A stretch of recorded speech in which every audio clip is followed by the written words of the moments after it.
pull out my knife, then I stab a kid. Cause I'm a harm that I can always defend for my mama. I kill teens for a purpose. They should've learned, don't be camping on my surface. When I was sick as a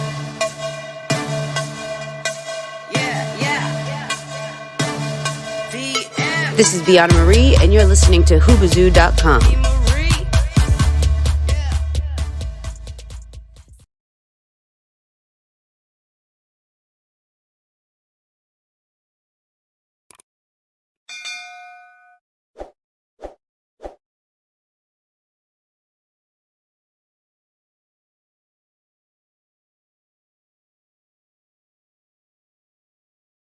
I know your pain. I know you're hurt.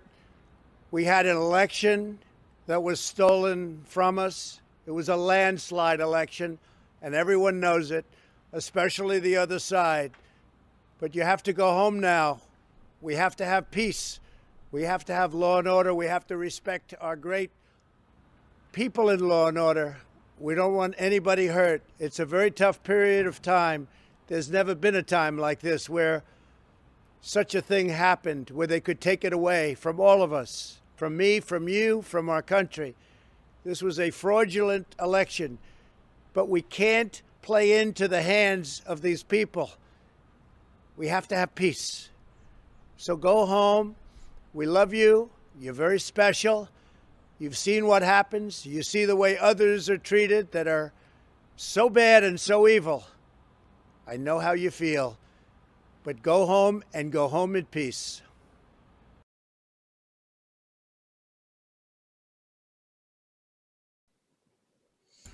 All right, it's your boy Sinister One broadcasting live from the City of Champions. No intro tonight for the booth. This is a special episode, and as much as I would love to drop the intro for the show, I had to just come right in after showing that video of Donald Trump speaking just mere hours after what has transpired today at our nation's capital. Now, first of all, I'm just going to let people know this and know this right the hell now. This show tonight is probably going to go for our usual hour, but emotionally, I'm not holding anything back. I'm usually I get on Ken about holding back or get on Ken about the things he's supposed to say. If some things are said during this show tonight that you don't think you're going to agree with, then you may want to turn this show off right now, because Ken's been a defense attorney for a very long time, almost 30 years. Robert Resnick served this country. He was a JAG officer. He is a retired U.S. Army colonel. He knows what today means. He knows what today stands for. And this is a guy, and like I've said, this is a guy who came on this show back in 2016, just before Trump took office. He has respected this president as he should, but as years have gone on, I respect Robert, and his opinions on this show have been perfect. And it's kind of reflected what we have seen in the last 4 years. So I'm expecting him to talk from the heart and talk from a military perspective on this show. For those who have been living under a rock and who have missed it, Trump supporters rallied today for Stop the Steal. And it turned out to be ugly, as we've kind of predicted and as we've kind of talked about on this show. We talked about nipping this in the bud in April, in March, when they stormed Michigan. We talked about this in Michigan. This goes all the way back to, should this stuff be nipped in the bud now? It's only going to get worse. We don't need this to happen. R Square talked about the fact that Trump wasn't going to leave this White House if he lost his election quietly.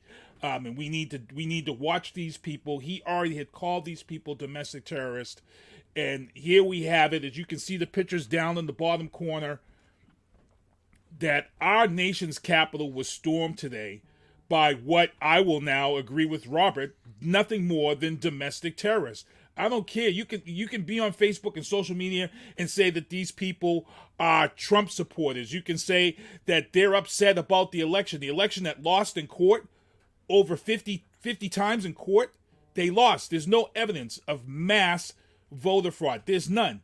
And this whole thing leading up to this with the call to Georgia, which was highly illegal in my opinion, and trying to find 11,000 votes, and he says right in the call, well, it's rumored, and this is hearsay. Rumors and hearsay are not evidence, Trump. And as they said, that call was disgusting to listen to, for them to tell him that there were no votes, there was no voter fraud, and now we are at this. We're at this, and as you saw the video before we went live, President Donald Trump telling the American public that supports him that this election was still stolen, and he is not giving up. And already Mike Pence has pulled away. It's rumored right now that he has unfollowed President Trump from social media. The White House Capitol has been cleared, and they're going to reconvene this Electoral College vote. This is going to go down. And here's the thing, people. Before this happened, there were about 11 senators who were going to vote in support of Donald J. Trump.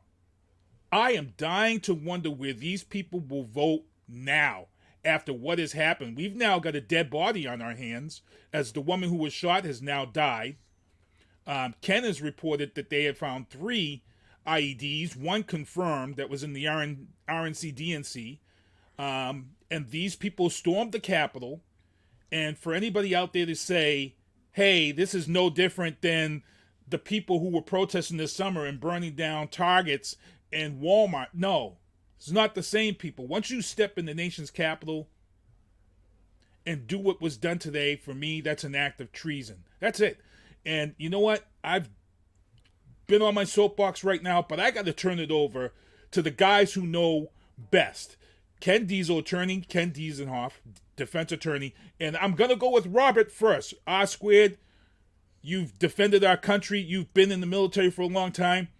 I've got to let you go first on this one, because this country right now has gotten to the point that you were very fearful of. You've been very vocal, and I respect that, but you had feared that this country would get to this low point, and I'm just going to let you go. Well, first of all, you're letting me go first, which is a privilege, because I know Ken has a lot to say, and people need to listen to people need to listen to everything that's going to be presented tonight. Mm-hmm. So because of that, I'm actually going to go quick. I'm going to hold back. I'm going to make an initial presentation of some thoughts, and then we can kind of share the time, and then I'll come back and add some more things. But before I get in, I want to respond really quick to something you said at the very end before you turned it over. And you said that some people said this was the same thing as the protests over the summer. And I'm not being sarcastic when I say what I'm about to say. I mean this because the evidence shows it. It actually is the same. And I'll tell you why. Don't jump to conclusions. Stop the hate mail. Let me tell you what I mean, folks. Because it was the same people, most of whom committed the violence. They weren't members of Black Lives Matter. Some of them were, and they needed to be handled, judicially and criminally as they were. A lot of the violence and a lot of the significant violence, I don't mean the vandalism. People, that happens in a protest and people need to be held accountable for that. But the serious acts of violence that got national attention and were used to discredit the Black Lives Matter movement. And by the way, let me say, I think the movement needed to do a better job of distinguishing itself from that violence and criminality. I do believe that. But they were from the people committing those violent acts were people from the same extremist groups, the same terrorist groups that have been doing this in Michigan and have been doing this in Georgia and have been doing this today in our nation's capital. So arguably, you might say it is the same because it's the same, Proud Boys and name your alphabet of these terrorist groups. And as you said, Sinister One, they are terrorist groups. I've made that case on the show. You guys have agreed with that. They are terrorist groups. They meet every definition of a terrorist group. These are not freedom fighters. They are not patriots. They are not protesters. Protesters have every right to express themselves, no matter how ill-informed, no matter how argumentative, no matter how vile their opinion. If it's an opinion, they have the right to share it. That's what protest and the First Amendment is, and we don't have to like what they have to say. This was not a protest. And it wasn't intended to be a protest. For anybody that had the ability to watch the news from earlier today, when the news channels were showing President Trump at the rally that he planned, he organized this. He invited these groups to Washington, D.C. to meet with him this afternoon, where he continued his rhetoric and asked them, He invited them. He approved of them. He encouraged them of doing exactly what they did. This was not meant to be a protest. It was billed as one so that they can get the permit to assemble in Washington. And during his remarks, you could all watch it for yourselves. You don't have to listen to me or anybody else. Watch the tape. President Trump encouraged them to commit criminal acts against the United States and against the members of Congress. What happened today was not a protest. It was not freedom of speech. It was not freedom of assembly. It had no protections or relevance to the First Amendment. And by the way, it had nothing to do with the 2020 election. Let's be clear about that, folks. Ooh. This had nothing to do with the election. The Trump campaign has had over 60 cases filed in the various states and federal courts in the states that they wanted to challenge. And every one of those lawsuits challenging the validity of the election not only lost, it was summarily dismissed for failure to state a legal issue and failure to produce an iota of evidence. So what people have been doing, people representing Trump, have been going around making allegations. That's it. They're making allegations. I can go make an allegation now. I could tell you that today there was a blizzard in Miami. There wasn't, okay? I live in Florida. There was no snow in Miami today. It happens very rarely. There was no snow in Miami today. I could go and make that claim, and I could go around and I can file a lawsuit 60 times over saying there was a blizzard in Miami, Florida on today, January 6, 2021. That doesn't mean that it happened. And that's all that these lawsuits filed by the Trump campaign were, insisting that there was a blizzard in Miami Beach, Florida on January 6, 2020, except you substitute in the nonsense that they were spewing about the election. There is no evidence. There is no credible information or allegation that there was any systemic voter fraud that would have had any impact whatsoever on the results in a single state, not even in a single county, let alone the single state, and certainly not the results of the overall election.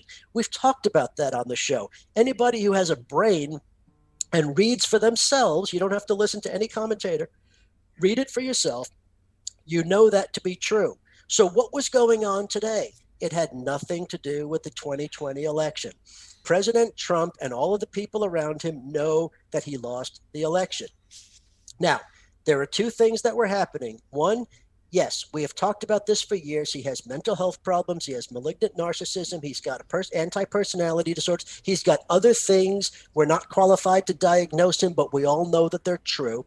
And he has an inability to accept defeat. And it's obviously compromising his ability to have been president. We talked about this all along in the show, that he has mental incapacity issues, psychological incapacity issues that have made him unqualified and unfit to serve as president. And everybody in the cabinet, everybody in the White House, everybody around him all knew it for the last 4 years. And they are responsible for what happened because they knew that it was going to end this way, as did we, as did many others. Now, so what happened today, they were talking about the election. They called it Stop the Steal. There was no steal. The only effort to steal is by Trump. Trump is the only one trying to steal the election because Joe Biden was properly certified. Do you think the elected leaders in Georgia or Arizona, all of whom are Republican, wanted Biden to win? Of course they didn't. They all supported Trump in the election. They were diehard Trump supporters. They wanted him to win. They would have done anything to help him win, but they weren't going to cheat. They weren't going to violate their oaths of office. And so today had nothing to do with the election. What today was about was two groups of people, these extremist and terrorist groups that Donald Trump brought out of the woodwork going back to Charlottesville and even before that during the campaign, that he has openly embraced. They have been around. They existed long before Donald Trump, and they're going to exist after he leaves. But these groups have been around. What is their agenda? And we know this. Their agenda is the overthrow of the United States government. It always has been. It always will be. They don't care about the results of an election. They may have voted in it. Many of them may vote, but they don't care about elections. These are not people who believe in democracy. These are extremist groups that have always wanted to overthrow the government of the United States, regardless of who's been in the White House. Of course, no one in the White House was ever friendly to them before this. And so this was not anything about the election. This was simply a feeble, and this was feeble. It never had a chance of succeeding, but it was their only opportunity to try to exercise what little power in their tiny penis bodies that they have to make the, you said everything goes in the show tonight, Sinister I One. did. I'm I wasn't gonna expecting call it out. from you. I wasn't expecting it from you. I had to throw this out there just for grins so people could get a snicker, because if I speak that way, you know something's happening. Oh, I yeah. want you to be different Trust me. tonight. Yeah. But the truth is, in all honesty, these people don't care about democracy or the election or anything else. This was, for these groups, their chance to use violence against the government of the United States, regardless of the outcome or the reason. They didn't care. The other group that was involved, and I don't have any sympathy for them any longer, but these are the uninformed masses, the MAGA people, the Trumpist people that he brought along 4 years ago because they falsely believed in him. He was the false prophet of these people that were angry and frustrated, and they falsely followed him when he really wasn't going to do a darn thing for them. And he didn't in 4 years, but they still follow him. And these people are not informed. Some of them aren't even intelligent enough to understand the Constitution or the issues. Donald Trump himself doesn't understand the Constitution or the issues. But these are groups, these are people that may be loosely affiliated for intent of purpose or similarity of purpose with these extremist groups, but they're not the same thing.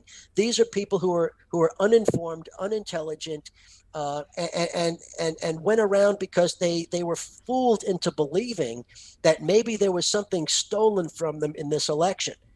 If they just paid attention, and they don't have to watch any particular news source, even Fox News. Let's face it, Fox News knew how much garbage this was, that they were talking about it. So any news source you want, with the exception of OAN and sources that aren't even news. Fox, I have criticisms of Fox, but they're a news network, okay? I criticize their editorial content and what have you, but they're a news station. And I think that they let the country down with some of their editorial policies, but they're a news station and they're correcting some of their transgressions now. But some of these other media sites are not news. They're not news, and they shouldn't be listed or considered news. So if you follow a news source, even the conservative and right-wing news sources like the National Review and some of the other publications, all of them have said there was no widespread election fraud. Joe Biden did win, and so these people have been manipulated to a point of frenzy today. Now, the last point I'm going to make, because I did promise to be quick, to kind of move this thing around, we could all talk about the different issues. The last thing that I want to say is to characterize what did happen today. This was, first of all, it was pure criminality. There's not even the faintest notion that this was anything less than criminal behavior, but it was serious criminal behavior. This was not, a protest gone awry. This was not a demonstration that got out of control. This was a planned, intended insurrection. This was a planned insurrection. An insurrection is a lot more than just criminality and a lot more than violence. This was a planned insurrection. Look it up in the dictionary, because I'm going to pass this over to Ken in a second, or maybe he wants to talk more about it. This was an insurrection, an armed incursion against the United States of America and our government and the Congress. And it was instigated and led by the President of the United States, Donald Trump, and he needs to be personally accountable for that. The leaders of these movements need to be personally accountable for that. They are all lucky they were not shot on sight when they crossed the security perimeter of the Capitol today, because I would have given the order to shoot, and I guarantee you I'm not quick to do that. I was, when I was in Iraq, when I've been deployed, when I've had to do training, it was to use restraint, to tell people they couldn't defend themselves until the last possible minute under the rules that we were operating against. So I'm used to the opposite reaction. This insurrection, and it violated the Constitution, a crime of sedition as well, which I think we'll talk about in a little bit. So I don't want to get too off foot here. Ken's nodding; he wants to go already.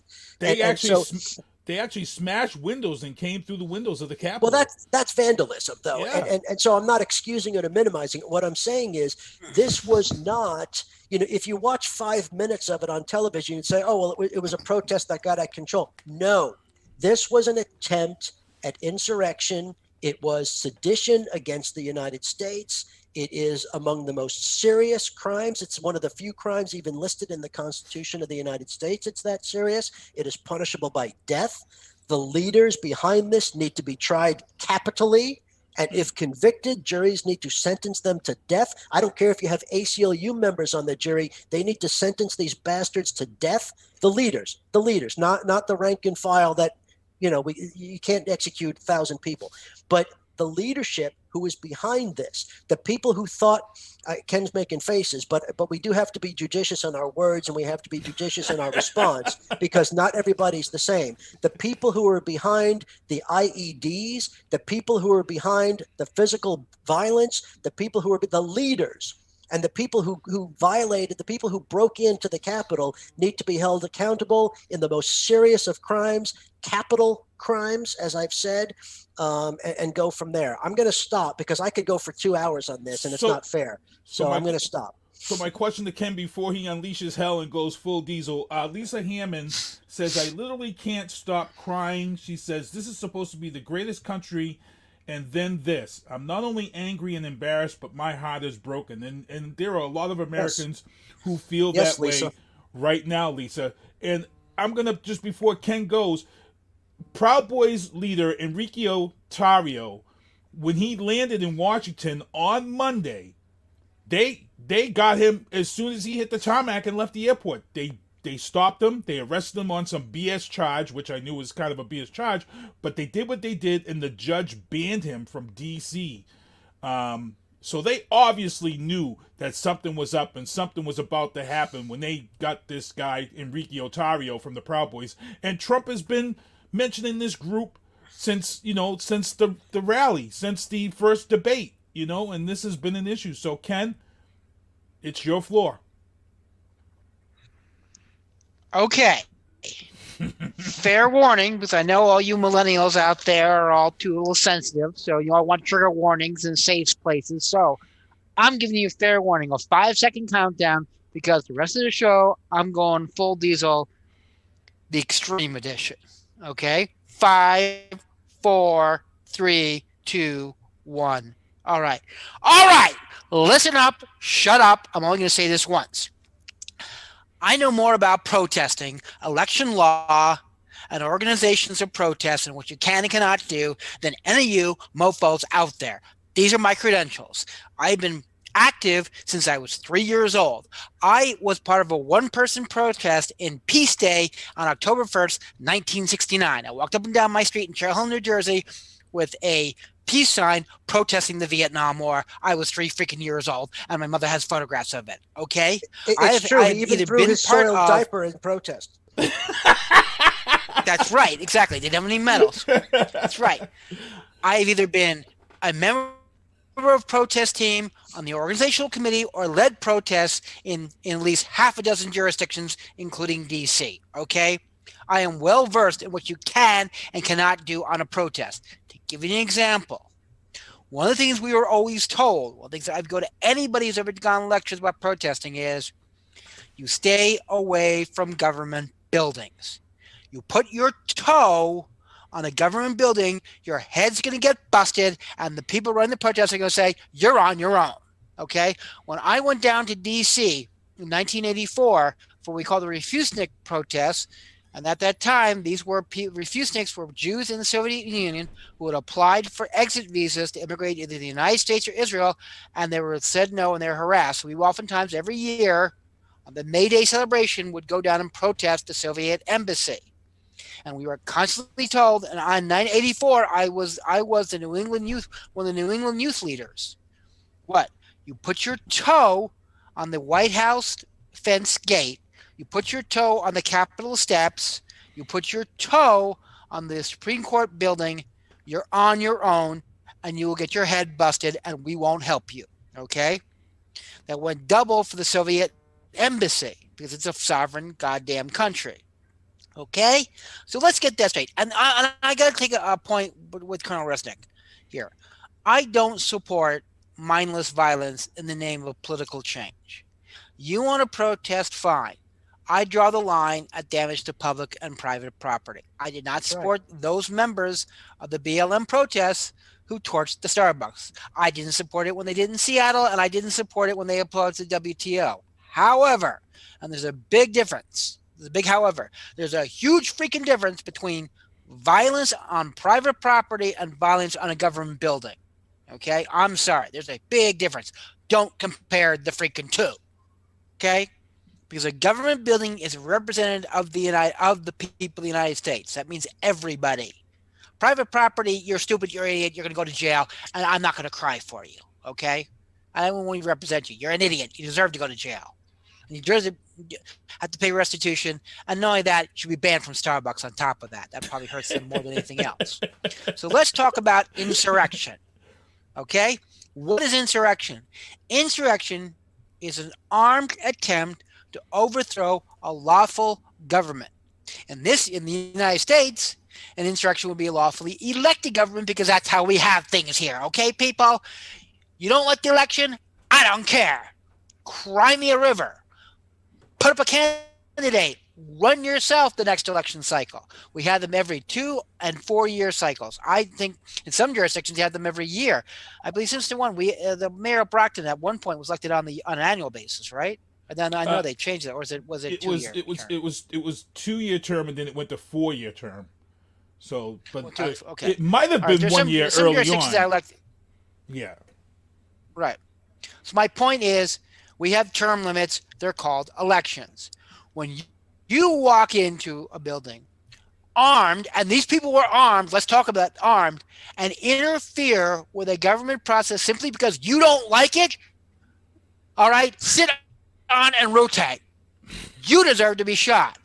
You, on the moment you stepped on that Capitol steps, you stopped being a citizen of the United States and were an armed insurrection rebel to be shot. Okay? I'm a criminal defense attorney. I'm an ACLU member. Okay? As much as I hate the freaking Nazis, they had a right to march. Didn't like it. Wanted to go beat the crap out of them after they were done. But yeah, they had a right to march. Okay? Those people who took over the Capitol Hill building were not protesting. They were involved in an armed insurrection against the United States government, which means they're in rebellion, which means they should lose their citizenship and be, banned or exiled to wherever. Pity we don't have Siberia. Send them there. Send them to Cleveland. That's enough. Okay? There is no excuse for that. Okay? On the other thing, one of the things you need to understand is they found explosive devices in the government buildings. And under the 9/11, the USA Patriot Act, if you bring a bomb into a government building, that's life sentence. You can get life in prison for that. I know, because I actually there's a case we're not getting into right now where I actually had a kid who they were accusing of bringing a bomb to a school. It was a juvie. That's an issue for another day. Okay? Don't tell me you don't. I don't want to care about election. I want to hear about election fraud. Okay? You deserve to die. And I'm sorry with Colonel Resnick. Not only would I give the leaders the capital punishment, I give everybody involved. You don't like the United States, you want to rebel against, fine, you lose your right to live here in peace. Now, let's go on to the facts. There was a woman protester who was shot and killed during the takeover.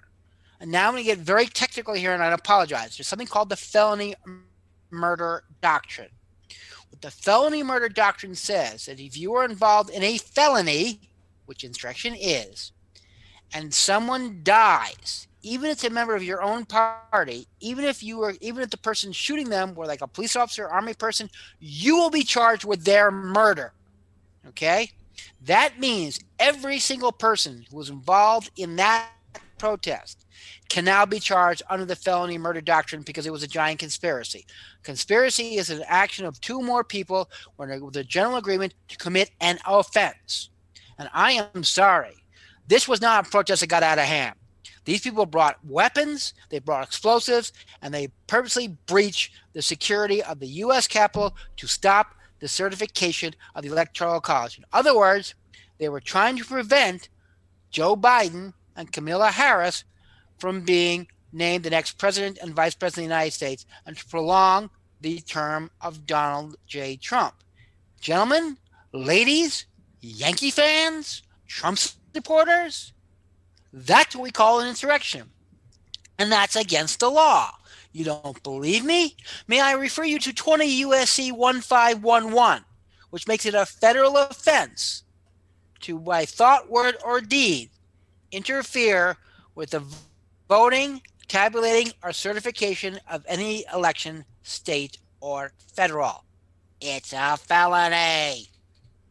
Now, I don't care that you feel there's election fraud. Okay? Now, let me explain to you why I know it's not election fraud. I have a law degree.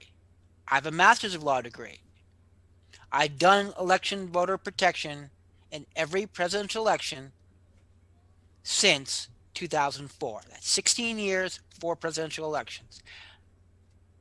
The mere fact that someone didn't get more votes than someone else does not mean there's election fraud, no matter what you think. Okay?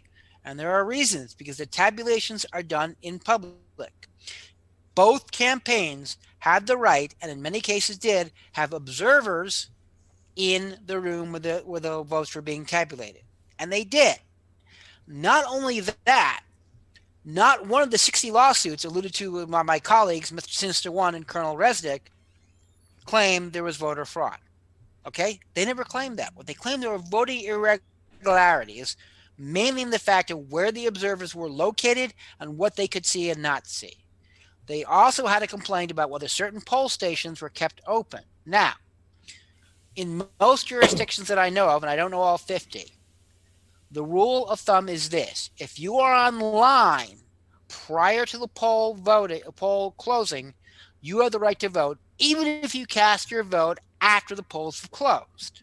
That's true in Massachusetts. It's true in Florida. It's true in New Jersey. It's true in New York, Texas, and California. And those are the jurisdictions I know for a fact, but I can quote the statute, chapter and verse.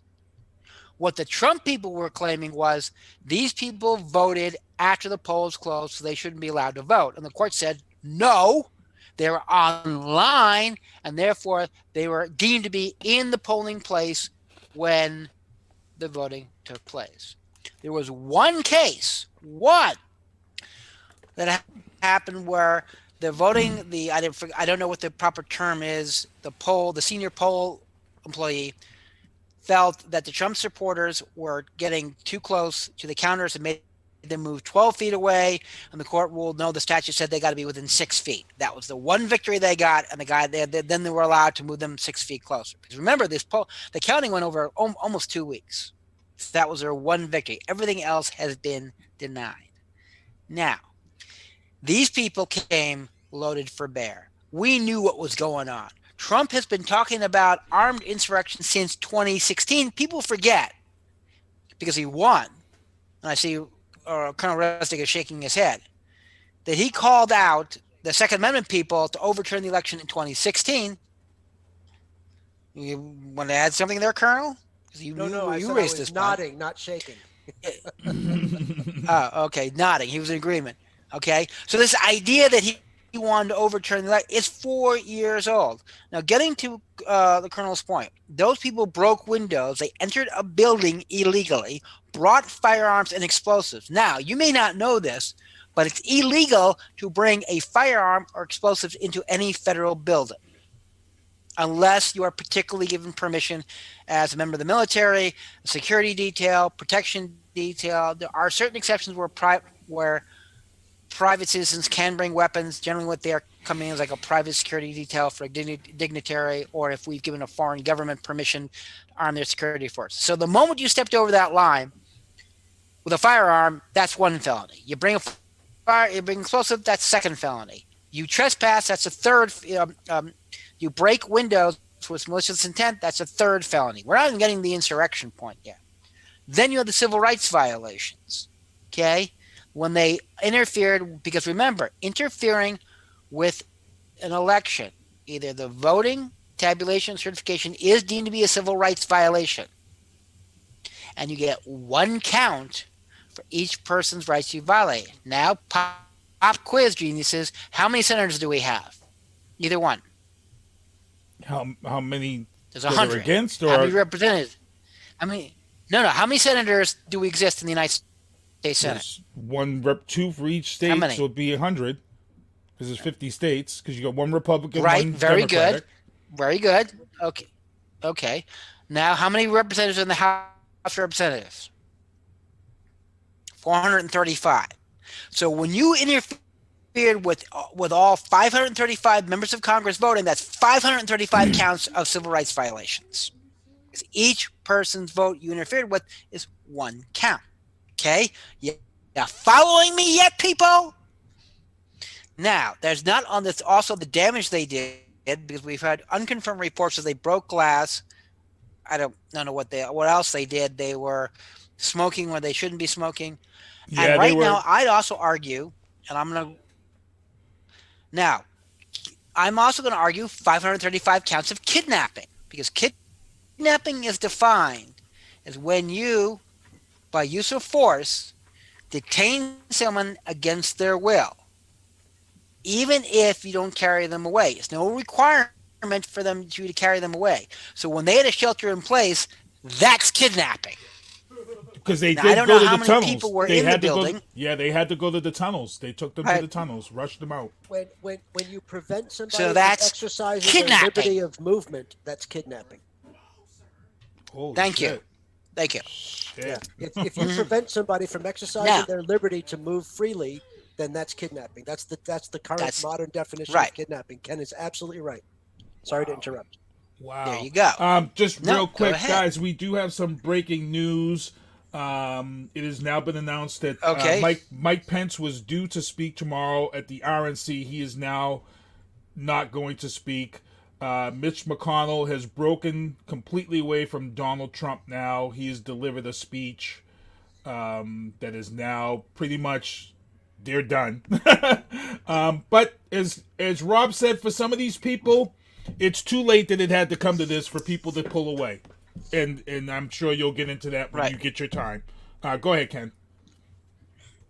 Okay, yes. First of all, it's too late to pull away. Now, let's get to Mr. Trump. As Rob will probably agree with me, under federal law, any action taking in the furtherance of a criminal act is deemed to be conspiracy, even if you weren't physically there when the act occurred. Example, if I provide you with a firearm, Sister One, and you go and you rob a federally insured bank, I am guilty of conspiracy to commit bank robbery, even though I wasn't physically at the building when you committed the crime. Donald Trump is guilty of conspiracy for all the things I outlined because he encouraged those people to do it. And frankly, the man should be dragged out from the White House right goddamn now by his freaking false whatever that thing is on his head and thrown into the nearest federal penitentiary under the 25th Amendment because January he is 21st. guilty as freaking sin. I think they're coming for him on the 21st. Now, as for me, I don't know if you saw that joke. If they want to reduce the deficit, make Donald Trump's last day in office a pay-per-view event. Anyway, I'd pay to see I it. am sorry. Yes, so would I. So would everybody. I mean, I don't care. I mean, let me rephrase that. I do care. I care very much. If you are a United States Senator or a United States Representative and you want to be an idiot and object to the election, that's your God-given right. In fact, it's your responsibility. You want to make a complete ass out of yourself, go with God, my son or my daughter. But this nonsense has got to stop. Cruz and Haley need to be held accountable because they are as guilty as Trump is for this conspiracy. And frankly, I understand Colonel Resnick has suggested they should knock it off or lose their committee assignments. I think they should lose their committee assignments right now anyway, and they should be expelled from the Senate. And I think the other, 60 people in the House should be expelled from the House because the House has the right, and so does the Senate, to expel its members, even if they are elected by their state. A little known provision. And we did that before during the Civil War. These people promoted the Civil War, and they should be expelled. Either they should resign or they should be expelled. That's all I got to say about that. I kind of read about. We've got some people So in I'll the turn chat. it back to you, Sister One, because I kind of. Tom McGinty said this should be the last nail in an Article 25. For those who don't know what the Article 25 is, I'll let R. Resnick explain because we've actually talked about this Article 25 on this show prior. My question to you guys too is: do you foresee them coming for Trump on the legal level on January 21st. I think it's coming. As much as I thought it wasn't going to come because I said we had to protect democracy, there's just way too much that has happened right now. I think they're coming for him. And I think this is why people are starting to separate and back away from him, like the Mitch McConnells and all of these Republicans now. Like I said, they're going to reconvene tonight, and they're going to do this electoral vote tonight. And I think you're going to see some of these 11 are going to switch. I think they're going to switch after what's happened today. You can't ruin your career. And some of these guys are young people who've come in and they've been kind of swooned by the presidential that sway. But I think they've had these last 5 hours, they've had to think about this now. And Oscar, you've talked about sedation and all that. I'm going to let you get into all that and your thoughts on that, man. If I could, I want to start with just a very quick point of personal privilege, because I want to make sure that what I said at the beginning was clear, especially when Ken commented. I did not intend, or I don't think I did, compare the Black Lives Matter protests to what happened today. What I said was that the irony of the people saying it was the same thing was that it was the same extremist groups that were committing the violence today that were committing the violence to discredit the Black Lives Matter movement. I didn't say that it was the same same thing, and I hope nobody took my. I didn't mean to. I understood you. I just want to make sure that was clear. If I implied that, I apologize. I just want to be if clear, I implied that, I apologize. That was not my point. I was trying to draw a we have to talk about that in class all the time. I'm very clear with my words with my students. So if I'm not clear on the radio, I'm committing a transgression. But so what I wanted to say, to pick up where Ken left off, first of all, I don't have any disagreement with that. I think that today's actions were certainly, they upped the level of criminality from what we've seen for the past few years. And so while I certainly do not and have not condoned any of it, I recognize that today was a new level. I really do think that. It doesn't mean that stuff that happened previously wasn't serious or actionable, but today was a new level. And so when you ask a moment ago, do I think that President Trump is going to face criminal sanction of some kind, either now or after Joe Biden becomes president and President Trump is out of office? If you're asking me, could I make the case to do it? Yes. I've had this conversation with people. I talk to people. By the way, I talk to people across the political spectrum, whether conservatives, liberals, and everything in between. And I'm happy to do that. I enjoy an intelligent, thoughtful conversation, whether I agree or disagree with the other person. And I can even some Trump people I can speak to, because as long as they're willing to engage honestly, as opposed to making things up. Because how do you respond to something that's made up? I mean, I'm just saying. But you can do that. So the argument that I've been having with people, with different political views, is a lot of people, would make the emotional argument, and these are more Democrats or liberal oriented people, would be making the emotional argument that, of course, we have to prosecute him, look at everything that he's done, and this, that, and the other thing. And you mentioned at the beginning of the show, Sinister One, that we've talked about that, and maybe on the show we've urged a little bit more restraint, or maybe we predicted that wasn't going to happen.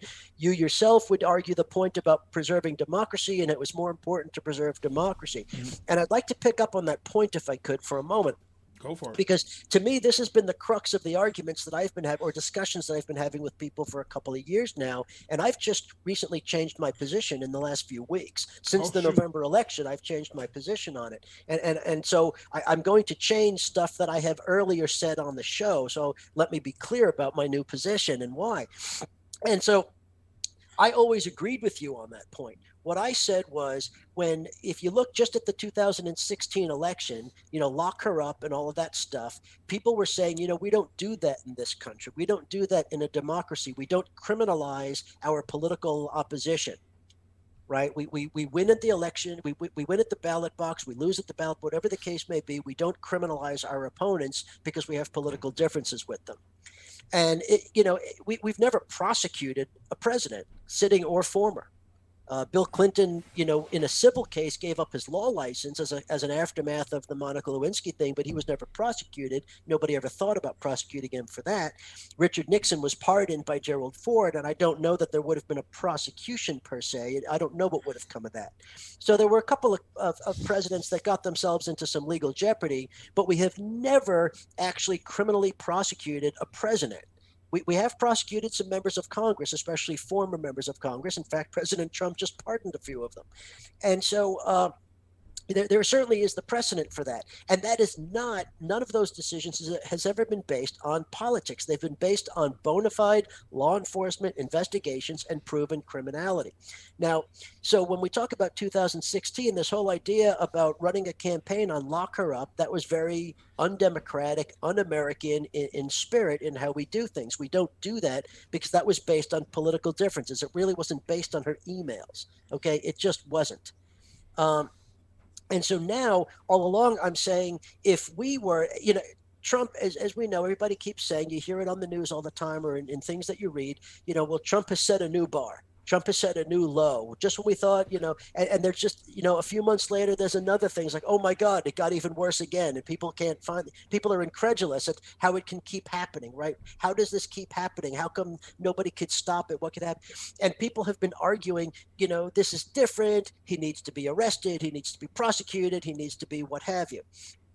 And I was saying all along that the danger in doing that, Ken will remember this because he and I had some some fun discussions offline about this. And I respect everything in his opinion on this. We just disagreed previously on it. And the point was that while I would agree, whether the prosecutor in me, whether anybody else in me, I would have said that I could easily make the legal case, the criminal case against Donald Trump on a whole host of things over the last 4 years. I could prove it in one of the easiest efforts in a criminal court I've ever had. I've had far more difficult cases I've had to prove in my career than the cases against Donald Trump. I simply said, I don't know that it was worth doing that because even though he clearly deserved it personally, I was afraid of setting that precedent where to a large swath of the country who isn't well informed and isn't going to read and isn't going to pay attention, they're going to see it as a new low where we now criminalize our political opponents. The lock her up thing in reverse, the lock him up side of it. And I was afraid of that because when you start doing that, then that becomes a new political norm that we now start using the criminal process against our political opponents. And I was always afraid, and I agree with you, Sinister One, that it was more important to preserve democracy and our institutions of democracy and respect for it, what little we have these days for it, and not set that precedent. And it wasn't because he didn't deserve it. Like I said, to be abundantly clear, he absolutely deserved it. My only reason to not want to do it was because I thought that too large a percentage of the country would not understand it and would think that we now are going to criminalize our political opposition. And I thought that danger was outweighed any benefit of doing it. I have now changed my position fundamentally, wholly, soundly, 100%. I now believe that not only should there must be criminal accountability for Trump and some of the other senior people. I'm not sure I could tell you exactly who, but I think it needs to be looked at.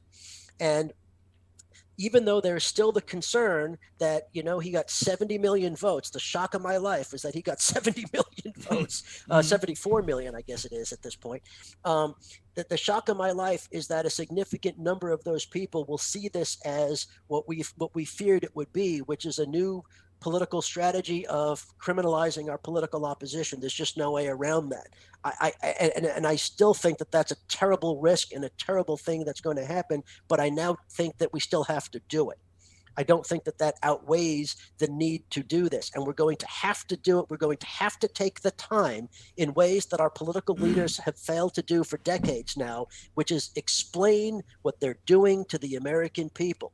That wasn't done with the Affordable Care Act, and it cost Democrats the Congress. It wasn't done with other significant things that have happened, and it has led to, electoral defeats for the parties that have done things like that. And so the point is now that I'm trying to make is that instead of it being done, it can't be done by Joe Biden or the Biden administration, because that's clearly going to be political, even though they would have a right to do it. It shouldn't be done by the Department of Justice, even though they're not supposed to be seen as political, and they have career agents and attorneys that could do it and do it properly and fairly and correctly and all of that. I think there needs to be a special commission. And we've done special commissions in the face of national tragedy. We had special commission after the Kennedy assassination. We had a special commission after 9/11. Bipartisan, professional commissions that can get the job done. And I think we have to do that in this case with an eye towards how to hold President Trump and certain other people that this commission will determine for certain acts of criminality. And I absolutely think that has to be done. I think the future of our country is in jeopardy if we don't do that, because this could never happen again. We could never have an administration, and especially a president, so wantonly in violation of serious criminal law, so, as Ken described, in whipping up, the lesser informed among us into committing violent acts, into believing that elections were stolen when there's absolutely no argument to be made of.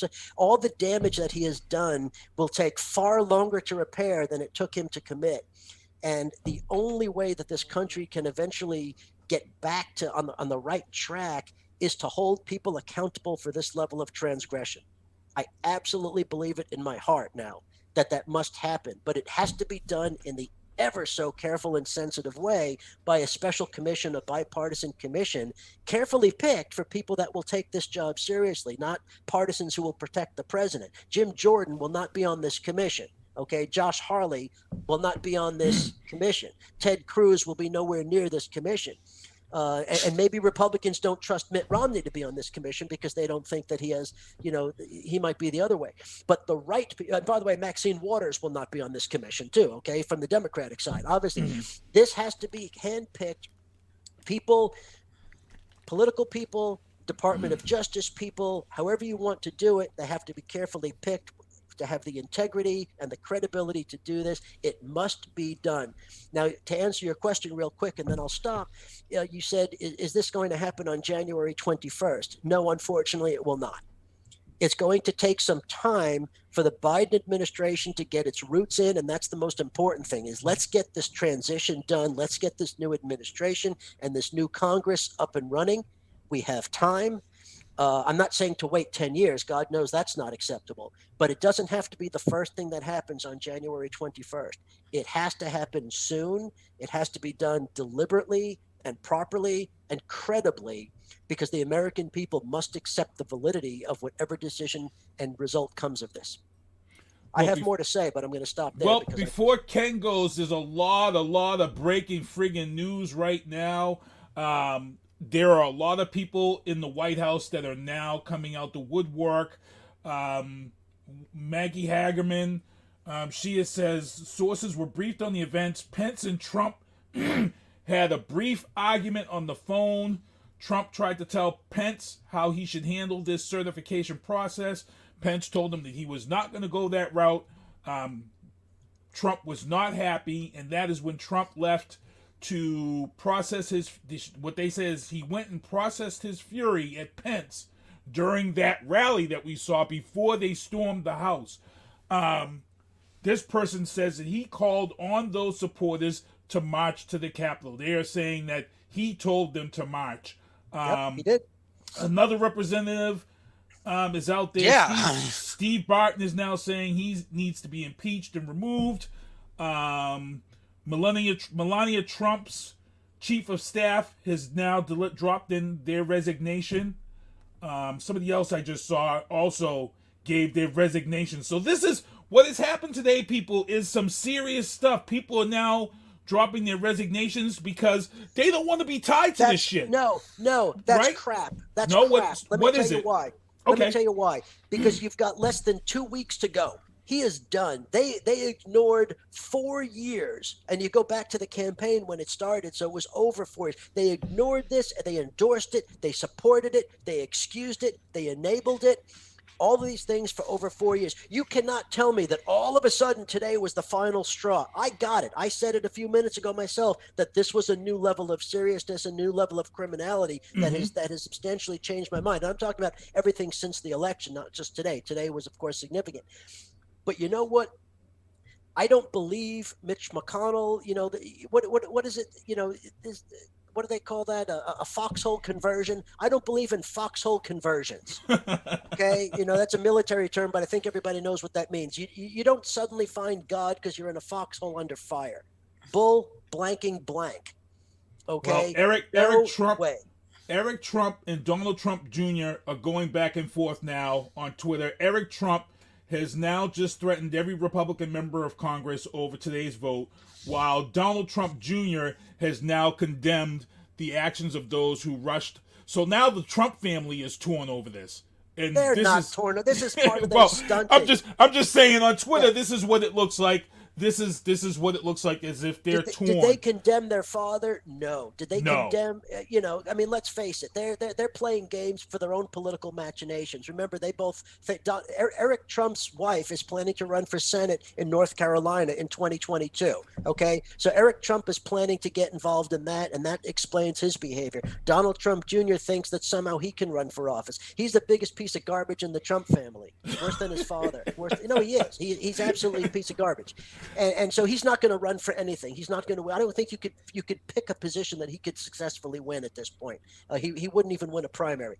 So the fact of the matter is that they're playing their political games. I'm sorry, I don't mean to monopolize. He couldn't carry his own bedroom. Right. Well, the point I wanted to make, though, I'm going to stop. The point I wanted to make was, in light of everything that happened today, the senators and members of the House that were going to pull this political stunt, and it was only a stunt that had no validity behind it, and it was never going to achieve anything, they need to stop.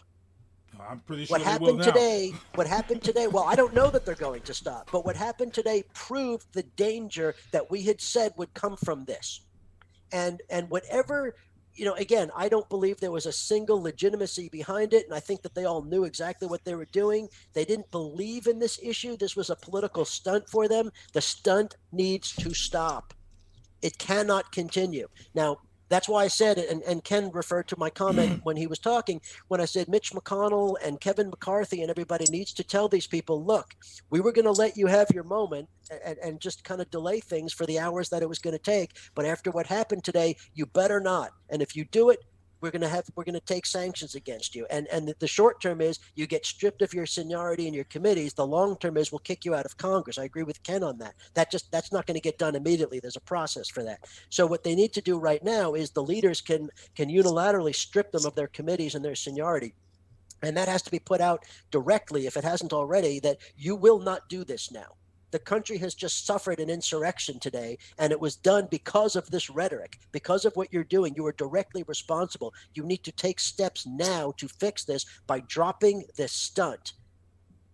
You don't have to like it. You don't have to congratulate President Biden. You don't even have to vote in favor of it, but you need to stop the stunt, and it needs to be stopped now. And if not, they need to face the most serious of sanction, not just be kicked out of Congress. I'm talking criminally. In another breaking news, and I'm going to throw this question to Ken and see if this is right, and does Donald Trump fall under freedom of speech, but Twitter has now locked Donald Trump's presidential account down for the next 12 hours, Facebook and YouTube. So if you guys saw the video of Donald Trump when I opened the show, you're not going to find it anywhere because Facebook, YouTube, and Twitter have now taken that video down. They are saying that he is in that video. He is talking to his supporters. He is spreading lies. They have shut his shit down right now. Social media has been waiting for this moment. A lot of his supporters will say, "Well, that's taking away his freedom of speech. He's the president of the United States." I'm gonna let you have this one, Ken. Why is this not taking away his freedom of speech? Go for it. Okay, people. I'm gonna say this once. Pay freaking attention. The First Amendment to the Constitution, and if we're in Massachusetts, Article 12 and Article 14, only prevent the government from suppressing speech. It does not require a private company to give you a platform to say whatever you want. A private company, and at least for now, Facebook and Twitter are private companies, can have anyone on or ban anyone on whenever they damn well feel like it. They are not a licensed broadcast agency like the major networks or Fox News. They are private companies, and if they don't want you on their platform, they can tell you to go pound sand anytime they want. You wear purple, and it violates their user rules. They can ban you for life, and there's not one thing you can do about it. Personally, I think Facebook and Twitter and the rest of social media should have banned Donald Trump a long time ago, but hey, my opinion, and $1.25 get you on the tee. Okay? See? This is how much opinion my weight has. Now, going back, if I may go back to Rod's comment about the commission. He's now convinced me of something, because I initially was the belief that fine, we've already politicized the Justice Department. That horse has left the stable, water over the bridge, whatever you want to call it. Let's show the Republicans what it's like to be on the receiving end. But I must admit, Colonel, your idea of the bipartisan commission for the prosecution of these crimes is a brilliant idea. So you have changed my mind. I know you changed your mind about the prosecution of Donald Trump, but you've changed my mind. And I think that's a brilliant idea, because I'm sure there's a number of Republicans, and probably could be chaired by retiring Senator Chuck Grassley, who is a long-term Republican, former chairman of the Senate Judiciary Committee, was the retiring president pro tem of the Senate, a man with incredible integrity, a lot of respect on both sides of the aisle. And I can see him chairing that kind of commission, because he's an old-style, no-nonsense, either got it or you don't kind of guy. Put someone on like Leon Panetta on, a former member of the House, former Secretary of Defense. Another, there. So put men and women, don't want to, be discriminated, on the committee that would do that, and I would agree. I would agree with that, and that's an excellent idea.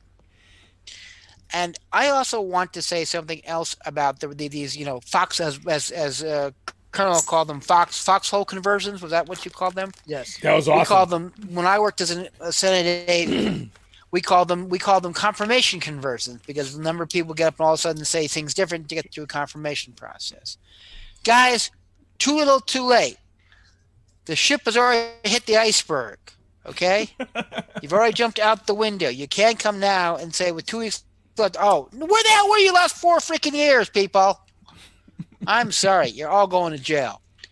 Go directly to jail. Don't pass go. Don't collect $200. For those of you Monopoly geeks like myself, there is just no excuse for this kind of nonsense.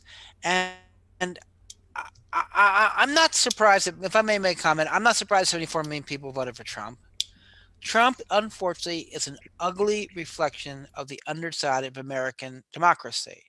Because there are two types of Trump voters out there, and I think only one gets any attention. The one is the narcissistic, racist people that we all have a problem with.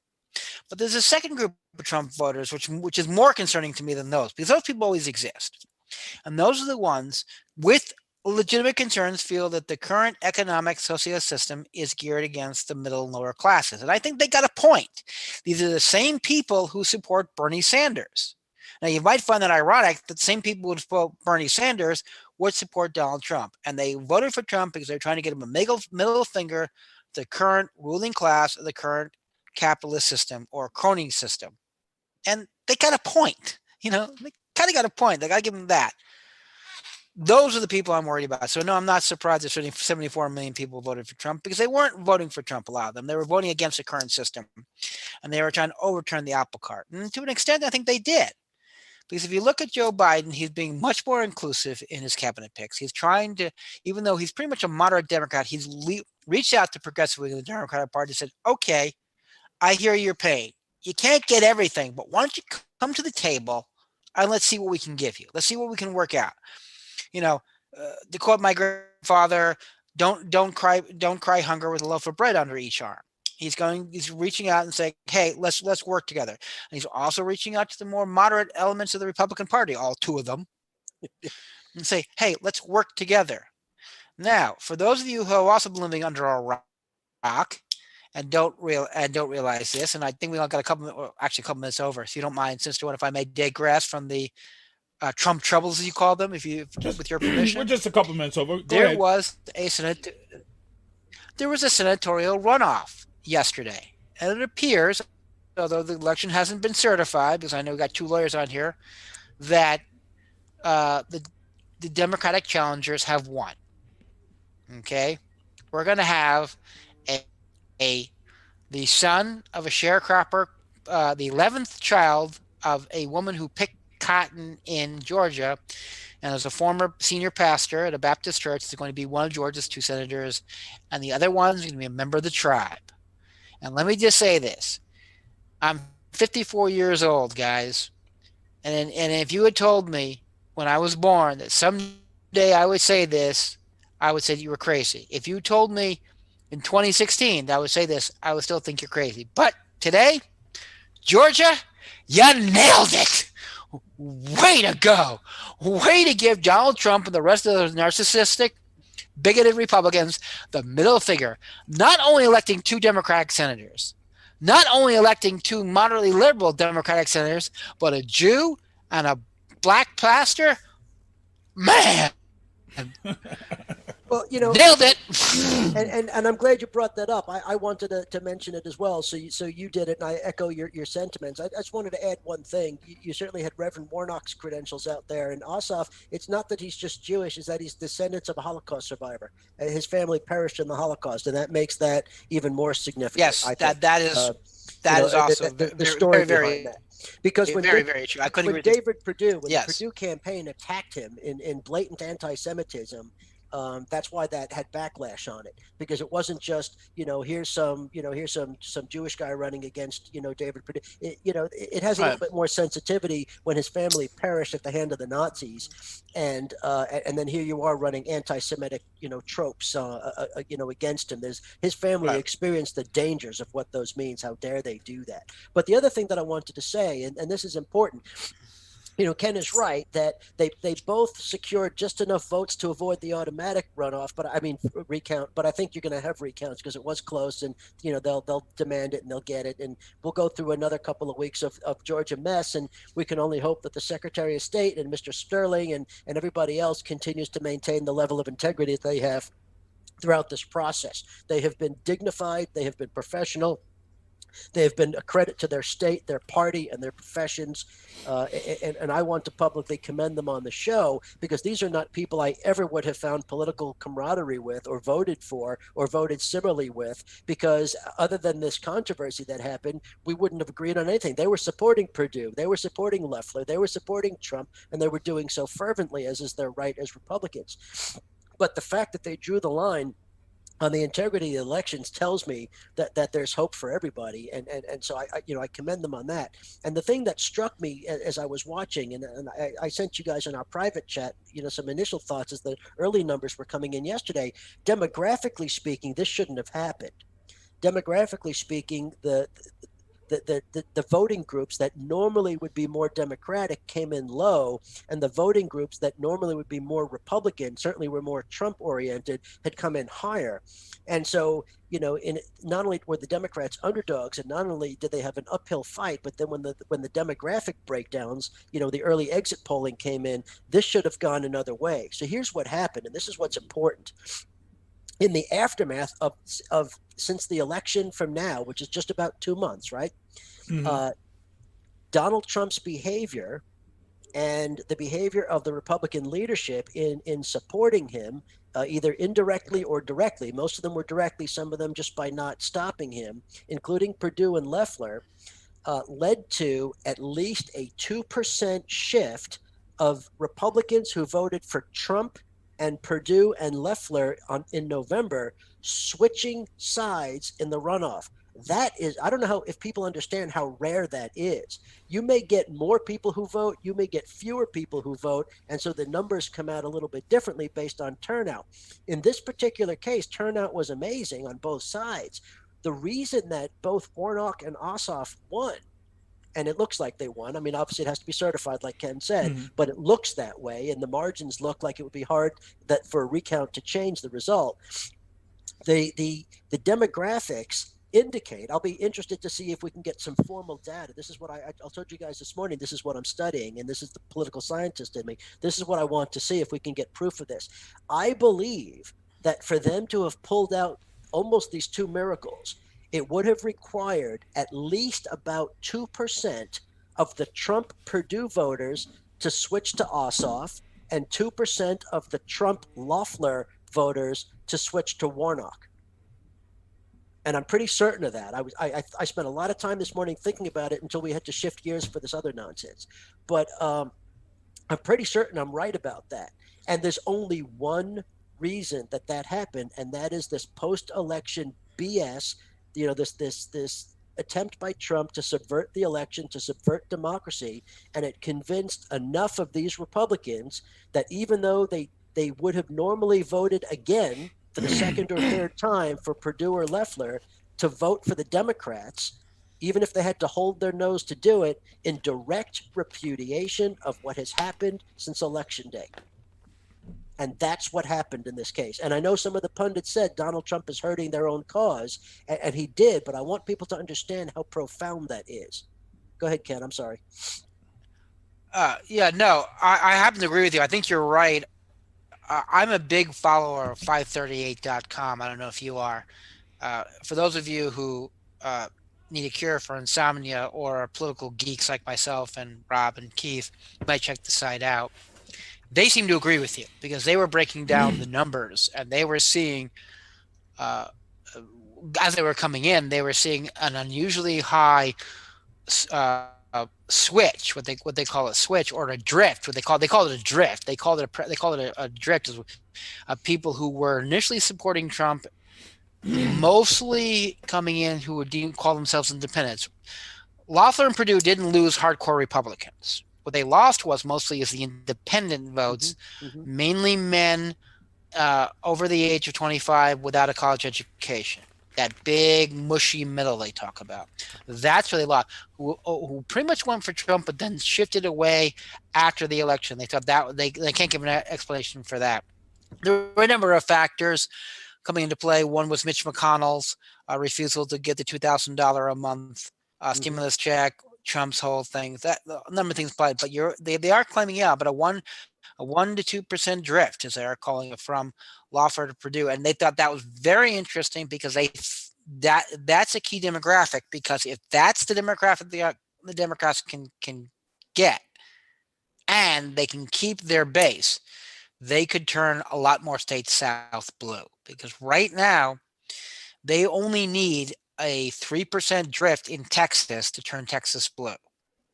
Considering the size of Texas, that sounds a lot, but apparently it is not. One of the main issues they're looking at, again, at Texas, I was saying, was how did Trump's people, the supporters, do? And they're seeing a lot of shift, especially among Hispanic voters in Texas, which have been traditionally very Republican. But they're now, again, they're seeing that what they call the drift. And I agree. I think Trump, one of the, I'm caught between two halves. I'm sort of, how do I say this? I'm of two minds with regard to Trump. One of me wants to get rid of this guy as soon as possible. He wants him impeached so he can never stand for an election again and get him out of the political system. But the Democratic operative in me wants him around because every time he opens his mouth, we do better. So he's actually doing more damage to the GOP than Joe Biden has. As a matter of fact, I had a very good friend of mine send me an email not too long ago asking me, in all quite seriousness, was Trump a Trojan horse or a Manchurian candidate? He thinks that Trump was sent in by the Democrats to destroy the Republican Party from within and create a civil war. If only they and as much as I think that's ridiculous, I like to say we're not that smart. We're not that dumb, and we're sure as hell not that smart. But here's the other thing that I want to throw this out to you, and this is something that I've been batting around.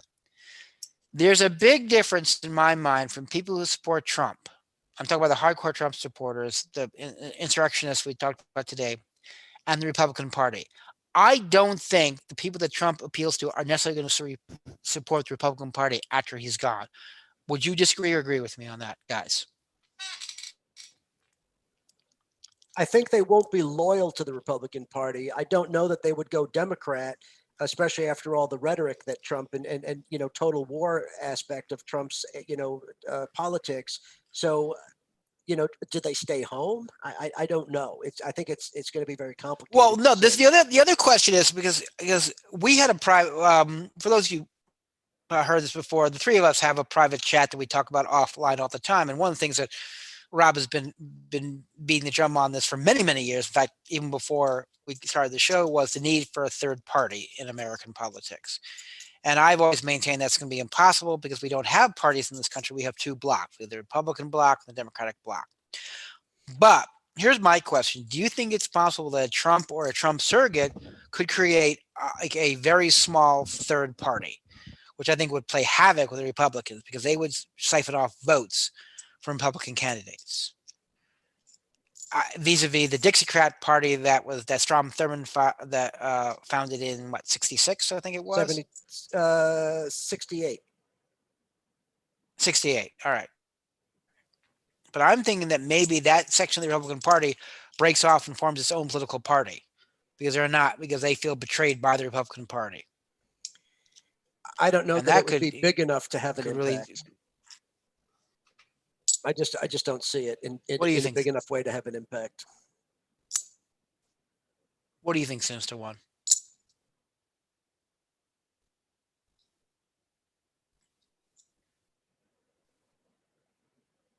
I would like to see it. I agree. I don't think. I would like to see it on behalf of my Republican friends who I still respect, because the Republican friends that I have had, and many for many years, are good, decent people who happen to believe in an ideology that's not compatible with my ideology, but I can respect it because it's sincerely held and intellectual and important to them. And they're not Trumpists. They believe in a conservative ideology that not all of it is bad, but just not compatible with my priorities. So we can have good intellectual discussions and debates over things. I think those people, those Republicans, and they're not all conservative, some of them are more moderate. And like I said, most of them are decent people. They need to be rescued from what's happened under the Trump influences of the past 4 years, because that doesn't represent the traditional Republican Party, and it doesn't represent those type of Republicans who are, again, good, decent people that happen to have a different set of priorities than mine. I don't fit squarely in the Democratic Party either. I think it happens to offer better choices on comparison to the Republicans, especially under Trump, but I don't think either one is good. That's why I argue for a third party, where with three parties covering more of the political spectrum, then we can have more, not purity, because I don't believe in ideological purity, that's wrong, but more focus on the things that are important to us. And so the Republican Party under Trump has been hijacked and abused, and it doesn't represent anything like the Republican Party of George Bush, even George W. Bush, certainly not George H.W. Bush, certainly not even Ronald Reagan, and certainly not Richard Nixon. Richard Nixon would be a liberal in today's world. And so yeah, absolutely. Earth Day and everything else. So the point is that for the good of the Republicans in this country, I don't, if the party went away, I'm not so sure I would want only one party anyway, because then there's nobody to keep us honest. But the point is that I think for the good of the Republican Party, it would be better for these right-wing extremists to break off and form some kind of right-wing party that'll never win an election, which is why they won't do it, but at least get them out of the Republican Party so the Republicans can go back to focusing on the issues that made them the Republican Party and having a good, contentious debate like it's supposed to be, with the Democrats. Now, the Democrats are still a big block because you've got, everywhere from the Democratic Socialist left side of wing of the party to the more moderate, center to center left of the Democratic Party, which is it's a huge range. It's really a big range. It's not as, we get along by necessity, but really we're not the same party in some respects. And so, the Democratic Party could easily break off into two as well. And then the question is, who captures the left of center, right of center coalition? And so we could talk about this for hours. We got to stop here because we'll go on till 10 o'clock. But it's fascinating to me to talk about it because I'm a wonk this way. But the fact of the matter is that the parties almost need to be rescued from themselves because they're being hijacked. That's all I'm saying. Oh, I couldn't agree.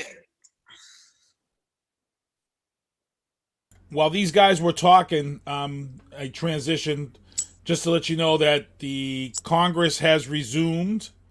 As you guys are seeing in the left-hand corner, the feed from Channel 7, the Minority Leader Chuck Schumer is now taking the floor. Mitch McConnell did open up the floor. They are about to resume this election. And again, it's going to be very interesting to see how this pans out. As R Squared said, these 11 senators, they've had a chance to think. They've had a chance to see what has happened, and it's going to be interesting to see where this goes. Tomi Lahren, who's been real supportive of Donald Trump, Fox, she's claiming that they've got facial recognition that shows that the majority of the people who stormed the Capitol are Antifa. That's Tomi Lahren. She's crazy. Go ahead, Oscar. Can I say one thing about these senators that we talked about? Here's the thing: when the violence started, and they had to go into recess, and they had to go into lockdown, and then they were told to hide under their desk. All the different things were happening. What do you think Ted Cruz was doing? Do you think he was the first one under his desk crying and wetting his pants? I'm serious. I'm not being facetious, guys. I'm not. I would be willing to bet that Ted Cruz he's like the guy that runs down the length of the Titanic throwing the women and children out of the way to get on the first lifeboat. Okay, that guy is not brave. That guy has no integrity. He is the epitome of a coward. Okay, he talks tough because he's a senator and he has a bully pulpit. When this happened today, I'm willing to bet, and I apologize to people that like Ted Cruz because you're better than this. You're better than him, and you deserve a better senator than him. But I bet that people like Ted Cruz were the first ones under the desk crying their eyes out and wetting their pants and getting a diaper, all right, to be able to control themselves under that. I'm serious. And I'm not going to go through the list, but you can imagine the people I would put on the list out of the Senate and the House of the Sedition Caucus that like to talk tough when they have a microphone, but were the first ones to start crying today when this was all happening, right? Mm-hmm. Now, if that's the case, then that's my point, that they need to be held accountable, that they need to, the stunt needs to stop. So you're talking about them going back into session. That's my point on this particular group. I'll just leave it at that. I'm sorry, I don't want to keep. I'm gonna let Ken have some last words because I know we all want to get up and watch this this historic moment too. So we want to get out of here. Ken, anything you want to say before we close this out, man? Not particularly, but other than to say that I happen to agree with everything Rob said. I also like to point out that I listened to both Tammy Duckworth and I'm forgetting his name. He's the congressman from Arizona, a Marine Corps veteran. Both of them saying that no, they don't care what happens tonight. They're voting. Terrorists can't win. These are two people with military experience, and both of them were bemoaning these cowards. And I agree with Rob. I think the members of the sedition/Russia caucus were the first ones underneath their desk crying their eyes out, because I believe the term you like to use, since one is studio gangsta. Am I using that term correctly? Yep. Studio gangsta. Fake thugs. I'll leave it at that. That's exactly right. I'll leave it at that, because I have MSNBC on the background. Yeah. And they're back in the chamber up here. They're back in the Senate chamber, which is good. Yeah. Yeah. And I'm pretty sure they're all going to have some heartfelt words now. I'm pretty sure. It's going to be interesting. That's why I said we'll close this out. Would you like me to turn that up for your heartfelt words? So, hey, I got to thank these guys for coming on at the last minute, but we knew these guys were scheduled to come on 2 weeks from now. But we knew that something like this couldn't wait, in 2 weeks to talk about. This needed to be talked about now. It's a very emotional situation. It touches all of us, and we've been following this thing since, Trump announced that he was going to run for election. We've been following this thing and talking about this thing. We've put time in this, more than any other network, more than any other podcast that I know out there, and I am just blessed to have these guys, reach out to them today and be able to just come on and talk and provide it. The chat was popping. There were a lot of people in this chat who tuned in tonight to hear what these guys had to say. Chuck Sliney, what's going on? Everybody out there for tuning in.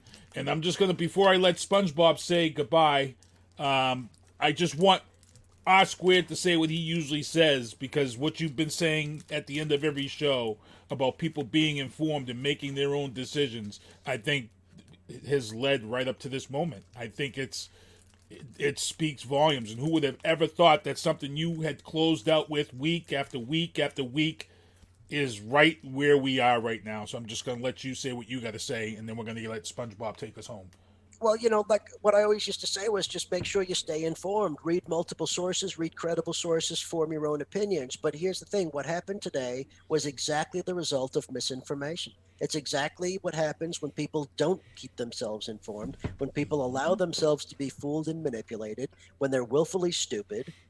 And so we're better than that as a people. And so everybody, regardless of where you fit on the political spectrum and who you support and who you love and who you fight for and what have you, what you believe, you need to be informed, and you need to be informed in a credible, independent way. That's all I'm going to say. Tough. Ken, anything before we close this out and let SpongeBob get us out of here? I think Ken's watching. There's one thing to say. As bad as this was, no, I was watching it. As bad as this was today, there were a lot of brave people, on both sides of the aisle, said, nope, you may have taken over our chamber temporarily, but we will stay here till the end of time to certify this election. So all I can say, America at its worst, Americans at their best. Yeah, I'm so glad to see Congress reconvene. I think after what has happened today is huge. And again, it's the same as almost as 9/11. We slowed down for that one moment after 9/11, but we bounced right back and we got right back into it because we weren't going to let the terrorists win.